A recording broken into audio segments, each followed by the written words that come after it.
All right. Well, welcome to today's training. We're going to do a little introduction to Microsoft Forms. Um, we have some new features, so I am going to highlight those. If you have never used Forms before, then you would know the difference. But it's kind of like Qualtrics at the University of Missouri. We have Qualtrics to do forms, but part of Microsoft 365, and I'm going to, you find Forms, if you go to office.com, you find Forms as one of our applications. If you don't see it listed on your navigation bar, click on this 9 squares up here. I call it the waffle menu, but it's the app launcher. If you click on that, you should find Forms. If you're in a Teams meeting, you can add this. It's been renamed to polls. So might be able to find it still in the forums, but search for polling. And if we have time today, I'll show you that.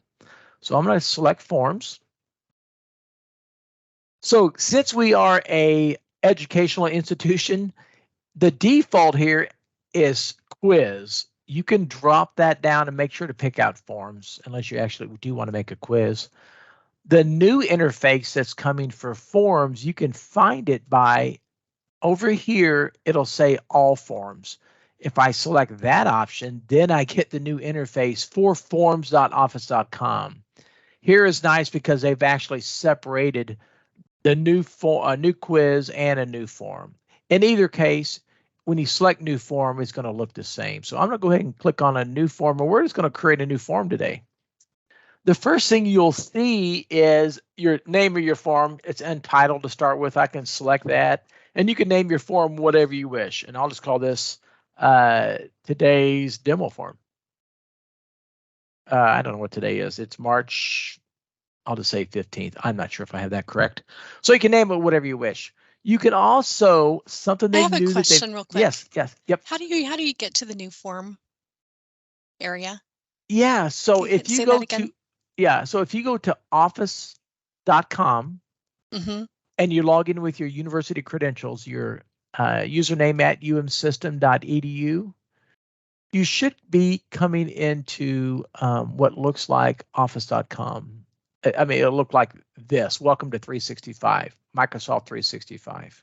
That's a good question. So let's start there. So you go office.com, log in with your university credentials, which will be your username at umsystem.edu. And you'll come up to this dialog. And from here, you can find forms maybe on your navigation bar. And if you don't see it there, on the upper left, there'll be the 9 squares, the app launcher, waffle menu. You click on that, and then you see all the apps that you have available at the University of Missouri. So here I can click on forms. Yeah, so that's really important. How do you get to forms? From here, if you don't see a new form, you have to use a drop down. So I drop this where it says quiz, and then it says new form. Okay. Once we create a form, we'll come back to this. I can see all my recent forms here, any that's been shared with me. But if I want to see all my forms, I come down here to kind of the middle of the screen, maybe the bottom, depends how big your window is. It says all my forms, and you can click on that, and then you can see all the forms. From here, you're able to see your responses, you're able to click on it, and you're able to delete forms. But what I had done is just created a new form, and it popped up like this. And I simply name my form and any description I want to give the form. So I'll just give this a form description. What you're able to do now is beside the title of your form, you can add any kind of picture you wish. Maybe you have it on your OneDrive or you have it somewhere on your computer, you can upload it. Or you can do a Bing search. So you can just search for whatever your the type of form you have or the title of your form. I can just say demo, it'll go out and look at anything that has to do with demo, a lot of demonstrations here. So I'll just do, I don't know, this picture here, I can add it. So now it kind of puts a picture with my form. Okay, so then we just start out and you just start out filling out your form, your questions. So the type of questions that we can choose from, you can have a multiple choice. You can have a text question, ratings, and with ratings you can do, what different levels, 1 through 5, 1 through 10, whatever symbol you like to use. Okay. Let me delete that. You can get a date, like what date are you available?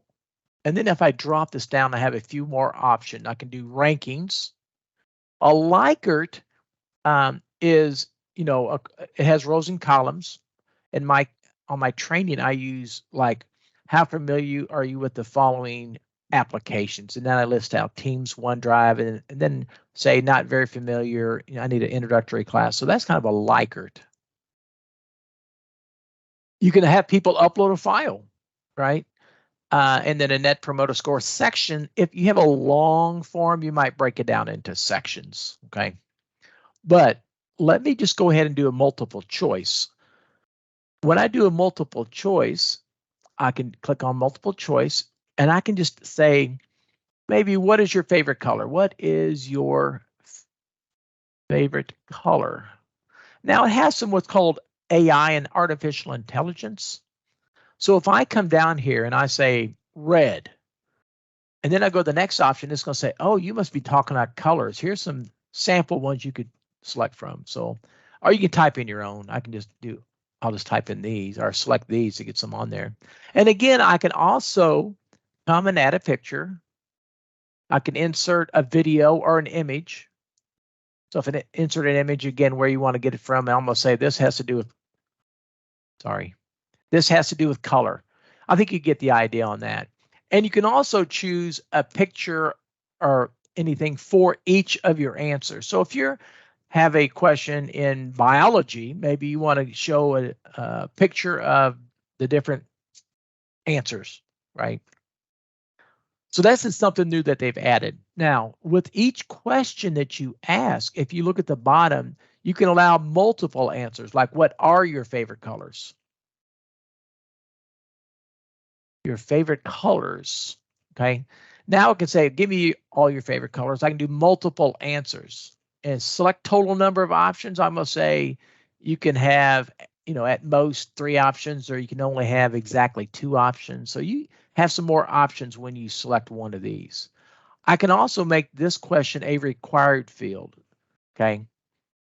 And I'll leave that as required so you can see. The 3 dots, anytime you work in Microsoft 365, 3 dots means more options.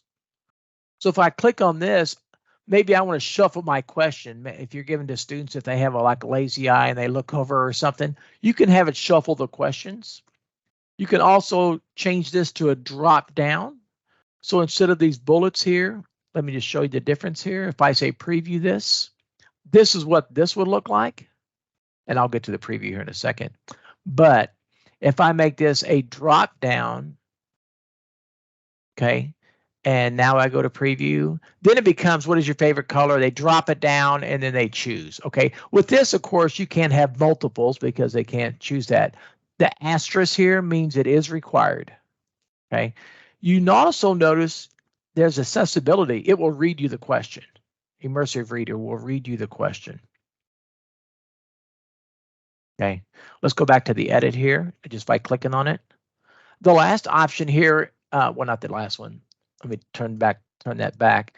Subtitles, so I can have subtitles with the question if you need to give more description. And then branching, let me show you branching. I'm going to put a couple of more questions in here, a text question. I'll put vacation, like where's your favorite place to go on vacation? And then the next one is, let's get a rating. I'll just say training. How do you enjoy training? Okay. So I'm going to add those 2. Now, what I can do, let's say this question asks, do you enjoy vacation? Well, let me just add that. So here I can add another question after this one. And it's going to say choice. Do you enjoy vacation? Which is a silly question. But do you enjoy vacation? Yes, no, right? Here's yes and no because it knows it's a question. And you can't add a maybe, but I'll just say yes and no. Now, do you enjoy vacation? if I say no, I don't talk anymore about vacation. I want to skip to the next question. I want to skip to number 4. So what that's called is branching. So you can skip around in your questionnaire. So I can click on this question, the 3 dots here. I want to add some branching to this question. Now it says, if I select yes, if that person selects yes, just go to the next question, or I can pick another question. If they answer no, I want to skip this question and go to training. So I'll say instead of going this, go straight to training. You can go to the end of the form if you need to skip both of those. But I'm going to go to training. Okay. Now let's take a peek at this. I'm going to go back because right now I'm in the branching option. So you need to go back to get back to the edit thing because right now we're just talking about branching. I'm going to click on back. Now I can do a preview. So this is what they'll see. All they'll see is this. What's your favorite color? And do you have so I'll just say blue. And do you enjoy vacation? If I say yes, it goes down to vacation and training. If I say no, it skips the vacation and goes straight to training. So that's what branching is. Okay.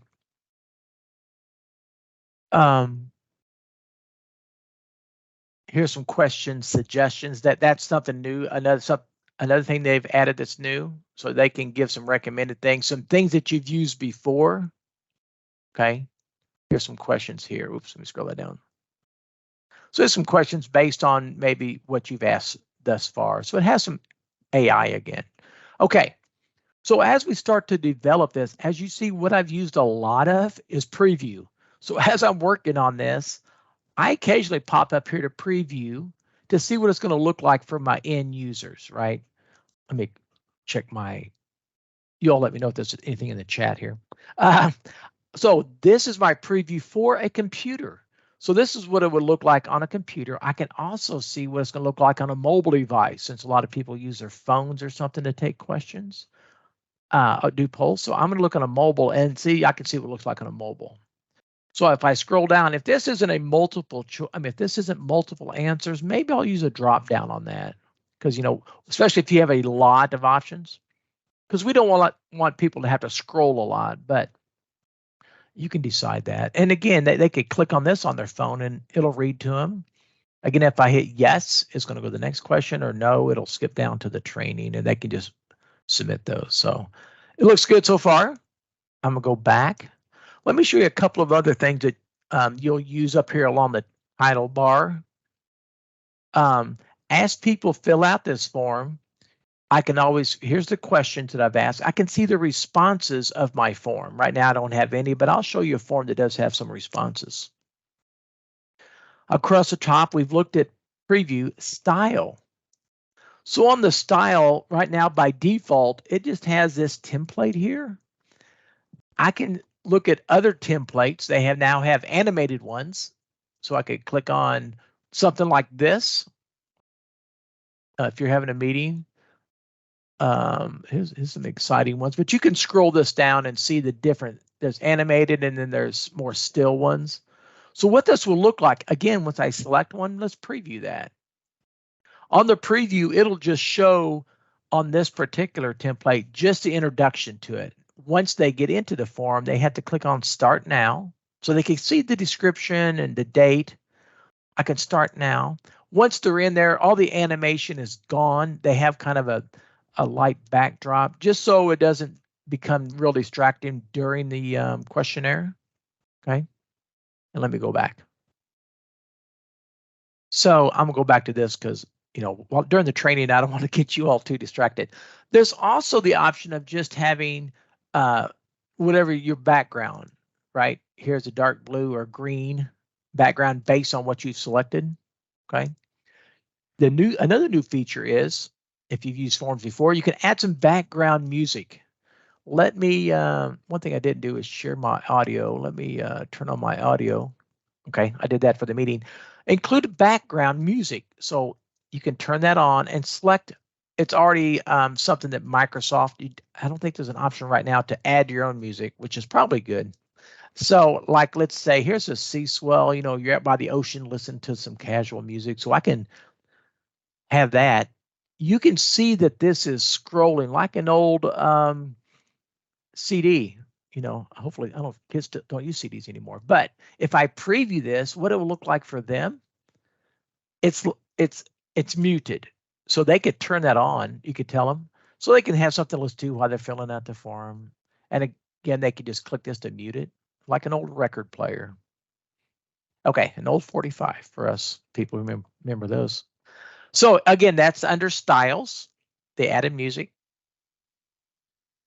Collect responses. This is where we'll go when we're ready to determine who's allowed to fill out the form. And this they've changed this up a little bit. So now when I go collect responses, it's more organized, I think. Here I can say first anybody can respond. So anybody even outside the university. But when I say anyone, it becomes anonymous. So they don't have to log in. So anybody inside the university or outside. I can also use this for inside the university if I want just anybody respond and be anonymous. I can send out a link. You know, I can post a link. I have the option here, rather than this long link, I can shorten the link of the URL. So now I have a short one, I can post that. Here I can send it to specific people, and it'll be either by an Outlook email or a Teams, right, in Messenger, in the Teams message. Okay, and I can come in here and modify the message. Here I get a QR code that you can post a QR, and this is handy for people that have phones. Maybe you're giving a talk. I use for the youth that I lead. So they could take their phone, it'll show up in their camera. You don't take a picture, but there'll be a link come up. They click on the link and they go right to the questionnaire. And finally, you have this code that you can embed into a website or into Sway. So you copy that and you post it. So this is how you can send it out. Now, if I choose only people in my organization can respond. So if this is just for the University of Missouri system, you can select this. They will have to log in just to keep it secure. And you can have it record their name automatically if you want to know who's answering. Or I can deselect that and it becomes anonymous. So they have to log in, but people I find are more honest about their answers, more truthful if you make it anonymous. But if you need to know, you can do this. The other option is only one response per person. So they can't do it multiple times. If you leave this deselected, they can just keep sending you, forms, answers to the survey. And then only specific people in my organization, same thing. You can do a record name, one response per person. Here I can just start typing in a name. Like if I'm gonna pick on Ashley, I just looked up and saw Ashley's name. If I spelled her name correctly, it's kind of hard because I have a daughter, Ashton. Okay, so I see Ashley Granger here. So I can pick out specific people from our campus address book because it's all Microsoft 365. Okay, and then again, one response per person. That is what you choose on collect responses. The last thing over here is the 3 dots, which means more options. Collaborate or duplicate. Maybe I want to collaborate, want other people to help me fill out this form. I don't want to do it all myself. So I can click this. I'll send them a copy so they can collaborate and help me collect responses. Now, let's say there's other people at the university, they're like, man, you worked a long time on this. Would you mind sharing this so we can use it as a template? So you can get a link to share this. It sends them a duplicate of this, and then they can modify that without affecting your form. Okay, so they get a duplicate copy.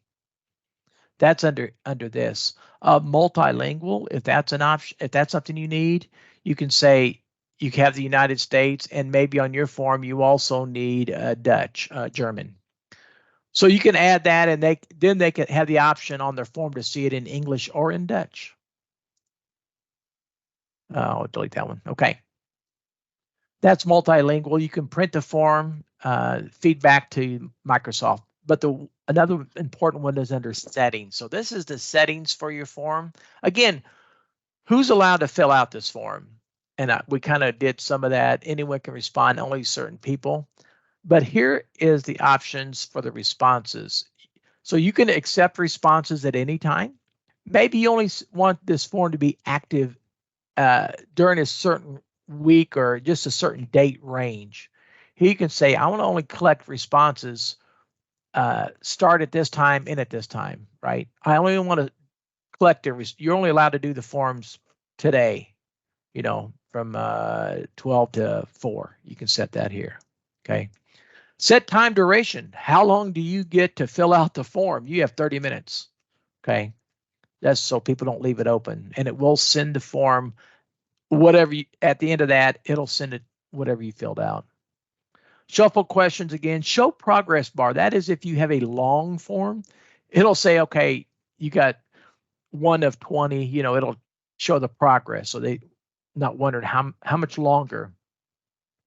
Maybe you only want them to submit one form. You can say hide that, submit another response. You can customize the thank you. By default, all it says is your response was submitted.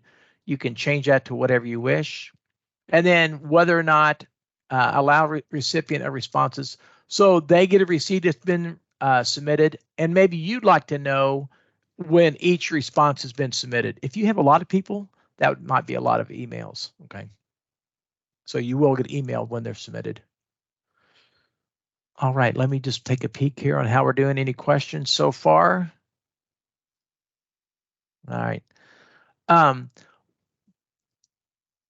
I will show you, let me just show you just a couple of more. Oh, I wanted to show you some responses. Let me go to a form that I've already created that has some responses in it. So if I go back to forms at the top, I could see all the forms that I have made.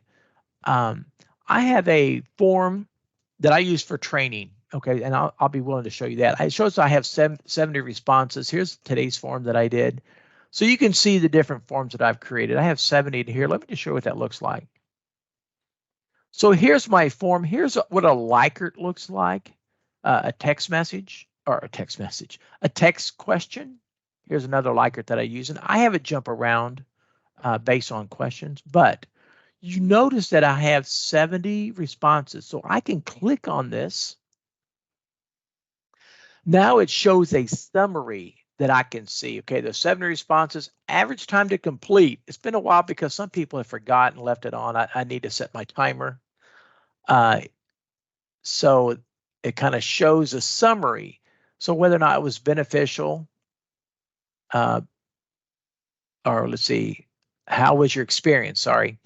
Here's where I come to see what kind of training are people looking for. So I can just get a summary. A lot of people are kind of beginners on OneDrive and Teams, so it helps me where to focus my training. Now, this is a summary of all 70. If I want to look at individual responses, I can say view results. And I can say, okay, this one was anonymous. This was early on. I was playing with it because I don't want to show anybody's names up here. This was before I just had them log in. So I can see it looks like I was helpful with this. This is before I had this. So this was early. Let me see if I have one. I don't want to get anybody's name up there. Okay, that's far. I know pretty soon I'll have more names. So I can go back now. I can also take this, open it up in Excel. It will show everybody. I don't want to have it up there too long. So it opens up an Excel file. And it'll have all the information across here, okay? What did you like? And it just goes on and on, okay? And I'll leave it here so you can't see the names. But you can see here, so I can get a summary in Excel. I think we got 5 minutes. Okay, so what we can do within Teams, we can also use this. Does anybody have questions? Just creating a form. So what I would do once I have my form, I would go to collect responses, and then I put the form out there, right? People, organization, or if I want anybody to do it, I copy this link. Maybe I'll shorten that up. I copy the link. I either email it out or post it somewhere. Okay, if I do it on a website, I can embed this. Okay, so that's how you create a form and you post it somewhere. Now, within a team, let's say I want my team to help me with the form. So let me just come here within training. Across the top, well, that one's got a lot. Across the top, I can already, let me delete this, remove this form, and I'll just show you. I can add that application of forms. So I hit the plus tab, and I can look for, if I don't see it here, I can just type in forms. Okay, here's forms. I click on it, and now it says, what do you want to do? Do you want to create a form that everybody can work on together? So everybody in my team can create a form with me. Or if I have an existing form, and here's my demo form I just created. I want to add this one to the tab. I have the option to collect responses from my form or show results. So maybe I have a form and people on my team want to see the results. Maybe have a supervisor like, what are people saying about this? So let me just do my follow-up because I have results in here. So I can say, I'm going to use this form, but I want to share the results with people on my team. And it says a web address will be created and they can look at that web address. Okay, so I don't need to post the information about it. I mean, I can, and they'll know that it's there. Now that I save that, it's going to put the results right here in my team. So maybe supervisors, I will say, hey, if you want to see the results, it says here results of that form, then look here. And they can see the results of the form right there, because a lot of people will ask for the results. The last thing I want to be sure to show you is maybe instead of open up that Excel file, you want to see all the results as they come in. So it's kind of a living Excel results file. This is kind of a neat little trick that you can do. You go to files of, let's say, of this channel. It doesn't matter where you put it. So you pick out the channel where you want this Excel file to live. You select files in Teams if you haven't used Teams before. You pick a team and you pick where you want it to go under files. Now what they have is the ability to click on new. It says forms for Excel. What that will do, it says, or name your Excel file. I'll just put, this is my, whatever you want to name your form. Again, it was put Greg's demo. Hopefully you'll have a better purpose. So my demo form, this is the Excel file that's going to work with my new form that I'm creating right now. This is a new form. I'm going to create this. It'll take me right into forms. Oops, it'll have me sign in because it does not know that it's me at the system. Make sure you sign in one time. Even though I was signed in before, let me see if that's yes. Okay. And I want to be respectful of your time. This is the last thing I'll show you. So I will log in. So now I create my form. It has it there. I can modify it. I can add, what is your favorite color? I mean, your favorite food. Let me just add that one. Oops. Add selected. Okay. And I am going to complete that. I'm going to collect my response. Let's preview that. And I'm going to say it's a taco. Okay, so that's been submitted. So what's available now, when I go back to my team, I can see the answers all come in right here. Okay, so as people submit things, it'll take a little bit, but pretty soon I'll see that form that was created, and there it was there. And I'll see their answers. And as people do this, they can just come in here and see those things start to populate. Okay. So that's what I want to show you. It's a new important feature that people want to see the results in a spreadsheet format. As they fill them out, the results will come in. So, well, is there any questions that you guys have? I know we kind of went over a lot there, but I just want to give you an introduction to Teams, to forms, a little bit of advanced stuff, but I don't want to go in that too far. But hopefully, you know how, most importantly, how to get to a form, and then how to create your forms.